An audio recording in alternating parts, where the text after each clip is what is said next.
ಭಕ್ತನ್ ಬಿಟ್ಟು ನಾವೆಲ್ಲ ನಮ್ ಬಿಟ್ಟು ಭಕ್ತರಿಲ್ಲ. ಭಕ್ತನ್ ಪ್ರಶ್ನೆ ಮಾಡಿ ಸುಮ್ಮನೆ ಜನ ಅಪಪ್ರಚಾರಕ್ಕೆ ಇದು ಮಾಡ್ತಾ ಇದ್ದಾರೆ. ಅವ್ರಿಗೆ ಅವ್ರು ಮಾಡಿದ್ದವ್ರು ಉಣ್ತಾರಷ್ಟೇ. ಅವ್ರಿಗೆ ಅವ್ರು ಮಾಡಿದ್ದವ್ರು ಉಣ್ತಾರಷ್ಟೇ. ಯಾವಾಗ ನಮ್ಮ ಯೂಟ್ಯೂಬ್ ಚಾನಲಲ್ಲಿ ಅವ್ರು ಮಾತನಾಡಿದ್ದನ್ನ ಯಥಾವತ್ತಾಗಿ ಹರಿಬೇಕು, ಬೇರೆ ಬೇರೆ ಆಂಗಲಲ್ಲಿ ತಿರ್ಸ್ಕೊಳ್ಳಿಕ್ಕೆ ನೋಡಿದ್ರು. ಒಂದ್ ಕಡೆ ರಾಜಕೀಯ ತಿರುಗ್ತು, ಒಂದ್ ಕಡೆ ಧರ್ಮ ತಿರುಗ್ತು, ಒಂದ್ ಕಡೆ ಜಾತಿ ತಿರುಗ್ತು. ಇತ್ತೀಚೆಗೆ ಡಾಕ್ಟರ್ ಹುಲಿಕಲ್ ನಟರಾಜು ಅವರಿಗೆ ಮಸ್ಕಿಯಿಂದ ದೇವಮಾನವ ಧಮ್ಕಿ ಹಾಕುತ್ತಿರುವ ವಿಡಿಯೋವನ್ನ ಸ್ಥಳೀಯ ಪತ್ರಕರ್ತರು ಕಳಿಸಿಕೊಡುತ್ತಾರೆ. ಖಡ್ಗ ಹಿಡ್ಕೊಂಡು ತಲೆ ಕತ್ತರಿಸ್ತೇನೆ ಅಂತ ಹೇಳ್ತಾರೆ ಅಂತ ಹೇಳಿದ್ರೆ ಎಷ್ಟರ ಮಟ್ಟಿಗೆ ಇವರಿಗೆ ಭಯ ಅನ್ನುವಂಥ ದೂರ ಆಗಿದೆ ಅಂತ ಯೋಚನೆ ಮಾಡಿ. ಆ ವಿಡಿಯೋವನ್ನ ನೋಡಿ ಸಮಾಜಕ್ಕೆ ಎಚ್ಚರಿಕೆಯ ಗಂಟೆಯನ್ನ ಬಾರಿಸಲು doctor Hulikal Nataraj YouTube channel ಒಂದು ಸ್ಪೆಷಲ್ ಕವರೇಜ್ ಅನ್ನ ಮಾಡಿ ಅಪ್ಲೋಡ್ ಮಾಡಿತ್ತು. ಈ ವಿಡಿಯೋ ಆ ಊರಿನಲ್ಲಿ ಸಂಚಲನವನ್ನೇ ಸೃಷ್ಟಿ ಮಾಡಿತ್ತು. ಸ್ನೇಹಿತರೆ, ಈ ಜಗತ್ತಲ್ಲಿ ದೇವರು ಯಾವತ್ತೂ ಕೂಡ ಮನುಷ್ಯನಿಗೆ ನೋವು ಕೊಡಲ್ಲ, ಅನ್ಯಾಯ ಮಾಡಲ್ಲ, ಆ ರೀತಿ ಮಾತಾಡಲ್ಲ. ಆ ರೀತಿ ಮಾತನಾಡುವ ದೇವರು ದೇವರೇ ಅಲ್ಲ, ಆ ದೇವರು ನಮಗೆ ಬೇಕಾಗಿಲ್ಲ. ತದನಂತರದಲ್ಲಿ ಸಾಕಷ್ಟು ಜನರು ಡಾಕ್ಟರ್ ಹುಲಿಕಲ್ ನಟರಾಜು ಅವರಿಗೆ ಕರೆ ಮಾಡಲು ಮುಂದಾಗುತ್ತಾರೆ. ವಿಡಿಯೋದಲ್ಲಿ ಅವ್ರು ಯಾರು ಶಿವ ಅಂತ ಮಾತಾಡಿದ್ರಲ್ಲ ಸರ್, ಅಲ್ಲ ತಾವ್ಯಾರು ಮಾತಾಡೋದು? ಸರ್ ನನ್ನ ಹೆಸರು ಸಿಂಧನೂರ್ ಅಂತ ಹೇಳಿ ಸರ್, ಅಮ್ಮನವ್ರು ಭಕ್ತಿರ್ತಾರ ನಾವು ಸರ್. ಏನಿಲ್ಲ ಸರ್, ಅವ್ರು ವಿಡಿಯೋದಲ್ಲಿ ಹೇಳಿದ್ರಲ್ಲ ಸರ್, ಅವ್ರು ಹೇಳಿದ್ರಲ್ಲಿ ಎಲ್ಲ ಸುಳ್ಳಿದೆ ಸರ್. ಆ ವಿಡಿಯೋ ಒಂದು ನಿಜ ಇರ್ಬೋದು ಸರ್, ಬಟ್ ಅವ್ರೇನ್ ಹೇಳಿದ್ರಲ್ಲ ಸರ್, ದೇವಸ್ಥಾನದ ಮುಂದ್ಗಡೆ ಜಾಗವಾಗಿ ಈ ಮಾತು ಹೇಳಿದ್ರ ಅಂತ ಹೇಳಿ ಸರ್. ಮಲ್ಕಾಪುರದಲ್ಲಿ ಮಹಾನವಮಿ ದಸರಾ ಆಗುತ್ತಲ್ಲ ಸರ್, ದಸರಾ ಆದ್ಮೇಲೆ ಶುಕ್ರವಾರ ದಿವಸ ಒಂದ್ ಜಾತ್ರೆ ಆಗುತ್ತೆ ಸರ್ ಅಲ್ಲಿ ಆ ಮಠದ ದೇವಿದು. ಆ ದೇವಿ ಜಾತ್ರೆಯಲ್ಲಿ ದುರ್ಗಾದೇವಿ ದೇವಸ್ಥಾನದ ವಿಚಾರವಾಗಿ, ದುರ್ಗಾದೇವಿ ದೇವಸ್ಥಾನ ಇದೆ ಸರ್ ಮಲ್ಕಾಪುರದಲ್ಲಿ. ಆ ವಿಚಾರವಾಗಿ ಆ ದೇವಸ್ಥಾನದ ಪಕ್ಕದಲ್ಲಿರೋ ಜಾಗ ದೇವಸ್ಥಾನದ್ದು ಅಂತೇಳಿ ಅವರು ವಿವಾದ ನಡೆದಿದೆ ಸರ್ ಮೊದಲಿದ್ದ. ಆ ವಿಚಾರವಾಗಿ ಅಮ್ಮನವ್ರು ಅಲ್ಲಿ ಮಾತಾಡಿದ್ ಸರ್. ಒಂದನೇದ್ದು ಅಮ್ಮನವ್ರು ಮಾತಾಡಿದ್ದು ತಪ್ಪಲ್ವಾ? ಅದು ಸರ್ ಅದು ಇರ್ಬೋದು ಸರ್, ತಪ್ಪು ತಪ್ಪಲ್ವಾ ಅಂತ ಅಲ್ಲ, ಕಾನೂನಾತ್ಮಕವಾಗಿ ತಪ್ಪಿರ್ಬೋದು ಸರ್ ಅದು. ಬಟ್ ಆ ವಿಚಾರನ ತೋರಣದಲ್ಲಿ ದೇವಸ್ಥಾನದ ಎದುರುಗಡೆ ಇರೋ ಜಾಗಕ್ಕ ಎದುರುಗಡೆ ಒಂದ್ ಜಮೀನ್ ಇದೆ, ಆ ಜಮೀನಿಗೋಸ್ಕರ ಮಾತಾಡಿದ್ರು ಅಂತ ಹೇಳಿದ್ರು. ತಪ್ಪು ನಿಮ್ಮ ಹತ್ರ ತಪ್ಪು ಹೇಳಿದ್ರಲ್ಲ ಸರ್, ಸುಳ್ಳು ಹೇಳಿದ್ರಲ್ಲ ಸರ್. ಆ ವಿಚಾರವಾಗಿ ನಿಮ್ಮ ಮನವರಿಕೆ ಮಾಡಕ್ ಫೋನ್ ಮಾಡಿದ ಸರ್. ಇನ್ನೂ ಒಂದು ಸರ್ ಅವರು ಮೋಸ ಮಾಡಿದ್ರು, ದುಡ್ಡು ಇಸ್ಕೊಂಡ್ರು ಅಂತ ಹೇಳಿದ್ರಲ್ಲ ಸರ್. ಇವತ್ತಿನವರೆಗೂ ಸರ್ ನಾನು ಸುಮಾರು 7 ರಿಂದ 8 ವರ್ಷ ಆಯ್ತು ಸರ್ ನಾನು ಅಲ್ಲಿ ಹೋಗಕ್ ಪ್ರಾರಂಭ ಮಾಡಿ. ಇವತ್ತಿನವರೆಗೂ ಅಲ್ಲಿ ₹1 ಬಾಯಿ ಚಾರ್ಜ್ ಯಾರನ್ನು ಕೇಳಂಗಿಲ್ಲ ಸರ್. ₹1 ಸರ್, ಇಷ್ಟೇ ಬೇಕು, ಇಷ್ಟೇ ಕೊಡಿ, ಇಷ್ಟೇ ಬೇಡ ಅಂತ ಒಬ್ಬರನ್ನು ಕೇಳಂಗಿಲ್ಲ ಸರ್. ಈಗ ನಾವ್ ಹೋಗ್ಬೇಕು, ನಮ್ಗೆ ಬೇಕಿದ್ದದ್ ಕೇಳ್ಬೇಕು. ನಮ್ ಕೈಲಿದ್ದಷ್ಟು ₹10 ಇದ್ರೆ ₹10 ಕೊಟ್ರೆ, ₹100 ಇದ್ರೆ ₹100 ಕೊಟ್ರು ಸರ್. ಅವ್ರ ಕೈಲಿ ಇಟ್ಕೊಳಲ್ಲ ಸರ್. ಮತ್ತೆ ಮಂಗಳಾರತಿಗೆ ಹಾಕಿ ನಮಸ್ಕಾರ ಮಾಡ್ಕೊಂಡ್ ಬರ್ಬೇಕು ಸರ್. ಅವ್ರು ಇವತ್ತಿನವರೆಗೂ ಈಗ ಒಬ್ಬ ಡಾಕ್ಟರ್ ತಕ್ಕ ಹೋದ್ರು ಕೂಡ ₹200 ಚೀಟಿ ಹರ್ಸ್ಕೊಂಡು ಒಳಗ್ ಕರ್ಕೊಂತ ಇರ್ತಾರೆ. ಆದ್ರೆ ಆ ದೇವಸ್ಥಾನದಲ್ಲಿ ಸರ್ ಇವತ್ತಿನವರೆಗೂ ಕೂಡ ಎಂತ ಜಾತ್ರೆ ಮಾಡಿದ್ರು ಕೂಡ ಪೆಟ್ಟಿ ಮಾಡಂಗಿಲ್ಲ ಸರ್. ಅವ್ರ ಮನೆಗೆ ಅಡ್ಡಾಡಿ ಕಾಪಿ ಪೆನ್ ಹಿಡ್ಕೊಂಡು ಪೆಟ್ಟಿ ಮಾಡಂಗಿಲ್ಲ ಸರ್. ಈ ನಿಟ್ಟಿನಲ್ಲಿ ಸಾಕಷ್ಟು ಜನ ನನಗೆ ವಿಡಿಯೋ ಕಳಿಸಿದ್ರು, ಪರವಾಗಿ ಕಳಿಸಿದ್ರು, ವಿರೋಧವಾಗಿ ಕಳಿಸಿದ್ರು, ಇದರ ಮಧ್ಯೆ ಏನಾಗುತ್ತೆ ಅಂತ ನೋಡ್ಕೊಳ್ಳೋ ಹಾಗೆ ಕಳಿಸಿದ್ರು. ಎಲ್ಲವನ್ನು ಕೂಡ ನಾನು ಶೇಖರಣೆ ಮಾಡ್ಕೊಂಡಿದ್ದೀನಿ. ಪ್ರತಿಯೊಬ್ಬರು ಮಾತಾಡಿದ್ದು ಕೂಡ ನನ್ನ ಫೋನಲ್ಲಿ ಪಾಸಿಟಿವ್ ಆ್ಯಂಡ್ ನೆಗೆಟಿವ್ ಎರಡನ್ನೂ ಕೂಡ ಶೇಖರಣೆ ಮಾಡ್ಕೊಂಡಿದ್ದೀನಿ. ದೇವಮಾನವನ ಪರ ವಿರೋಧವನ್ನ ಆಲಿಸಿದ ಡಾಕ್ಟರ್ ಹುಲಿಕಲ್ ನಟರಾಜು ಅವರು ತಮ್ಮ ನಿಲುವನ್ನ ಸ್ಪಷ್ಟವಾಗಿ ಹೇಳುತ್ತಾರೆ. ನಾವು ದೇವರು, ಧರ್ಮ, ಆಚರಣೆ, ನಂಬಿಕೆ ಇದ್ಯಾವುದರ ವಿರುದ್ಧವೂ ಅಲ್ಲ. ನಾವು ಮೂಢನಂಬಿಕೆಯ ವಿರುದ್ಧ. ಮೈ ಮೇಲೆ ದೇವರು ಬಂದು ಧಮ್ಕಿ ಹಾಕಿದರೆ ಕಾನೂನು ಕ್ರಮ ದೇವರ ಮೇಲೆ ತೆಗೆದುಕೊಳ್ಳಬೇಕಾ, ದೇವ ಮಾನವನ ಮೇಲೆ ತೆಗೆದುಕೊಳ್ಳಬೇಕಾ? ದೇವರು ಮೈ ಮೇಲೆ ಬಂದು ಆಡಬಾರದ್ನ ಮಾತುಗಳನ್ನ ಈ ಸಮಾಜಕ್ಕೆ ಮತ್ತು ಈ ಜನರಿಗೆ ನೋವನ್ನುಂಟು ಮಾಡುವ ಮಾತುಗಳನ್ನು ಆಡಿದ್ರೆ ಕಾನೂನು ಆ ದೇವರನ್ನು ಬಂಧಿಸಲ್ಲ. ದೇವರು ಮೈ ಮೇಲೆ ಬಂದಿದೆ ಅಂತ ಹೇಳ್ತಾನಲ್ಲ, ಆ ವ್ಯಕ್ತಿಯನ್ನ ಬಂಧಿಸುತ್ತೆ ಕಾನೂನು. ಇವತ್ತು ನಮ್ಮ ನಡುವೆ ಮೌಢ್ಯ ನಿಷೇಧ ಕಾನೂನು ಬಹಳ ಜಾರಿಯಲ್ಲಿದೆ. ಬಹಳ ಹುಷಾರಾಗಿ ಮಾತನಾಡಬೇಕಾಗತ್ತೆ. ಅಷ್ಟಕ್ಕೂ ದೇವರು ಧಮ್ಕಿ ಹಾಕಲು ಸಾಧ್ಯವಾ? ಹೀಗೆ ಸಾಕಷ್ಟು ವಿಚಾರಗಳನ್ನ ಸ್ಪಷ್ಟಪಡಿಸುತ್ತಾರೆ.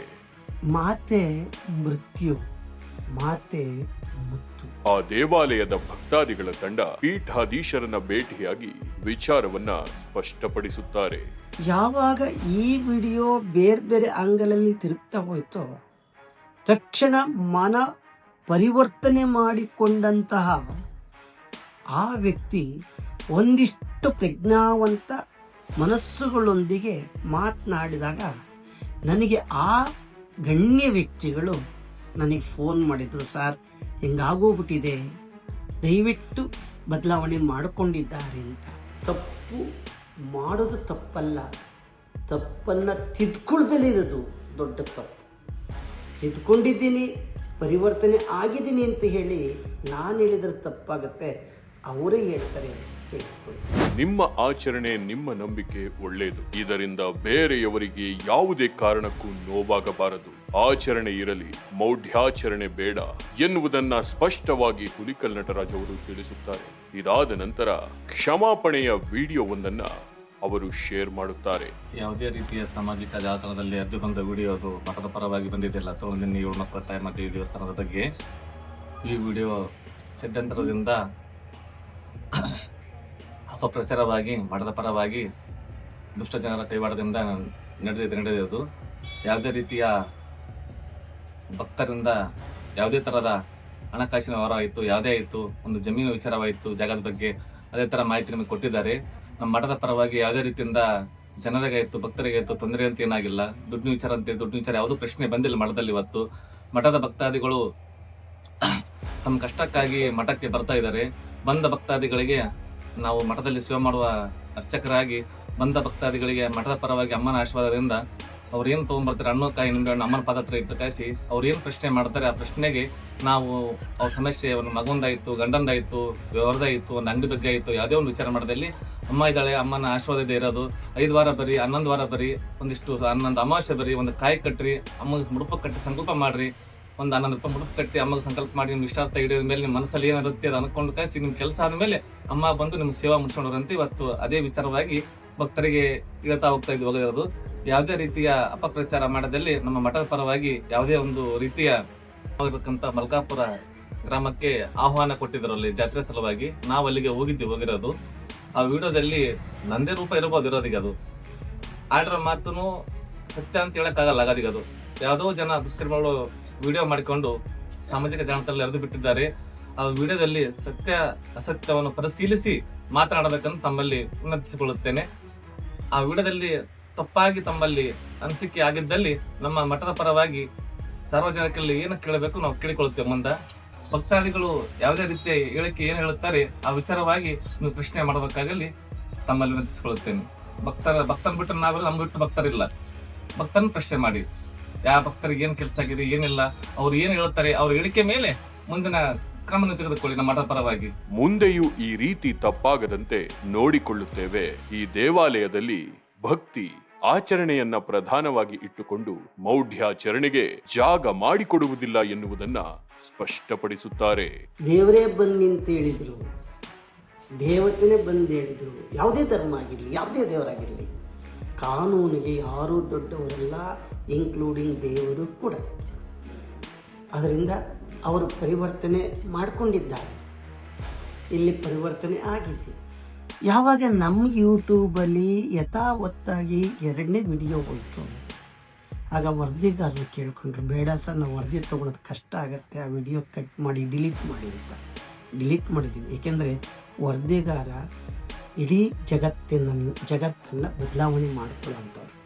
ಅದ್ರ ಜೊತೆಗೆ ಅನೇಕ ಗಣ್ಯ ವ್ಯಕ್ತಿಗಳು ಅದೊಂದು ವಿಡಿಯೋ ತೆಗೆದು ಬಿಡಿ ಸರ್ ಅಂತ ಹೇಳಿ ಫೋನ್ ಮೇಲೆ ಫೋನ್ ಮಾಡಿದರು. ಅವೆಲ್ಲವೂ ಕೂಡ ನಮ್ಮ ಹತ್ರ ಇದೆ. ಆ ನಿಟ್ಟಿನಲ್ಲಿ ಅವರೆಲ್ಲರ ಮಾತಿಗೆ ಮನ್ನಣೆ ಕೊಟ್ಟು ಆ ವಿಡಿಯೋವನ್ನು ಇವತ್ತು ನಾವು ಡಿಲೀಟ್ ಮಾಡಿದ್ದೀವಿ. ಅದರ ಮುಂದುವರಿದ ವಿಡಿಯೋವನ್ನು ಇವತ್ತು ಹಾಕ್ತಾಯಿದ್ದೀವಿ.